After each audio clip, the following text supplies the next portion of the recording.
Like, I want to do my job, and I don't want anybody to say anything to me about what I have to do, not in a bad way, but in a way of like, I need to make sure I know what I'm doing so that this guy to my right can do his job. And he doesn't have to overcompensate because I'm not doing my job, or the guy to my left can do his job because he knows I'm doing my job. I think that's like the understanding on our team. I think, and I think that's why we're good. As someone who actually led the club in receptions last year, what was it like to have a game with 26 runs and no receptions? That in terms of just your in-game flow, like or dislike, and also in terms of recovery. Oh yeah, I mean, you talking about like recovery, like my body? Yeah, recovery like your body, but also in terms of your in-game flow. It was a different game for you, Oh yeah, I mean, like I feel like I've said this every year I've been in the league. Like we talk about touches and we talk about workload, and I mean 26 touches was 26 touches. Like I'm still alive, I'm good, I'm breathing, I feel fine. Like just that other aspect of receptions and things like that. I mean it felt weird. That was the first time I didn't have a reception in my career. Probably I think I saw something like that. So I mean that was weird. Obviously I don't know. I mean that's something I like to do, and I feel like I think we get some pretty explosive plays when I catch the ball. But I mean I can't be mad at running the ball and getting 100 yards and us doing good things on offense. Like I'm never mad when we're doing good things on offense and say I don't score or I don't get X amount of touches or I don't get X amount of yards. But like my biggest thing is like say okay last week we lose and I'm like dang I didn't catch the ball. Is it my fault? You know what I'm saying? So like I'm always looking for what I can do to help impact the game, and when I see things like that, it's like dang man, maybe if I. But I don't call the play. I don't know. It's like I'm in limbo a little bit sometimes with that. But like I said, I do my job. When Tony got hurt, it's a little weird because then you had to run more anyway. Yeah. So it's just do your job. That's all it is. Saying he feels like defenses are trying to take you away first, and they worry about you more as a receiver than as a runner. Yeah, I'm not worried about any defense taking away my me as a receiver at all. That's what I'm saying. As long as the opportunity is there, if we get with Tony going down, it was kind of tough because I mean we just got into a situation where we were running the ball, and I feel like if it's dialed up and called, you can't tell me I won't get one reception. Right, but you're not worried about it. Jameis has been harping on how decision-oriented he is, like decision over result. Maybe you need to tell him, well, it's always a good decision to throw to me.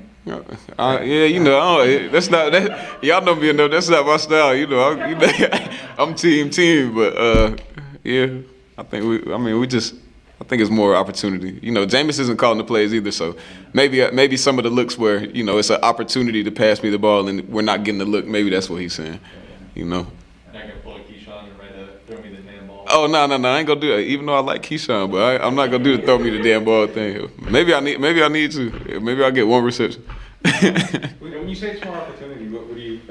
I'm talking about just play calling wise. It's not that Sean's not calling it to be like, oh well, no, I don't want to get Alvin the ball. It's like the flow of the game. Sometimes it just like last week, some of the pass looks that we had that we had schemed, we didn't get those looks. So it's hard to you don't want to force and call a play because we installed it during the week and it's 1st and 10 and now it's 2nd and 10 because it's not the optimal look for what we were trying to get. So I mean if you understand football you kind of understand that, and that's why I'm never mad.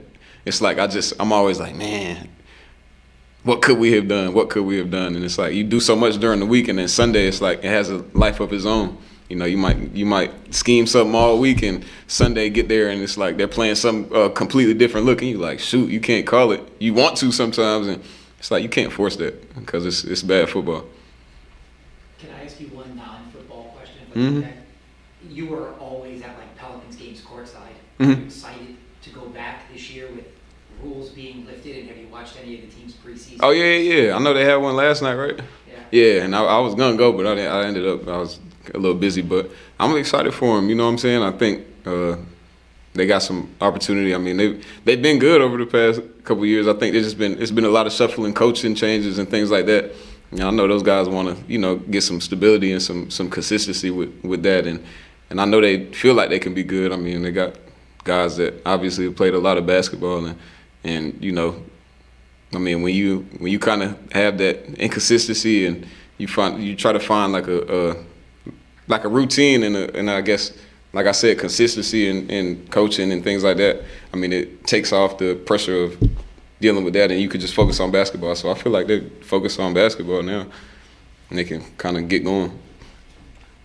It's been like with getting Divine Ozigbo back. You like Oh yeah, training camp memories. yeah, Ziggy, man, Ziggy had a great camp when he was here, man, and I think when he left and obviously got picked up by the Jaguars, we were happy, but that was one of those guys where we was like, dang, I hope he don't get picked up, like.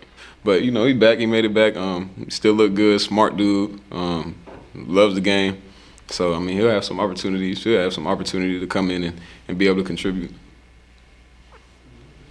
Thanks, Al. Cool. Yeah.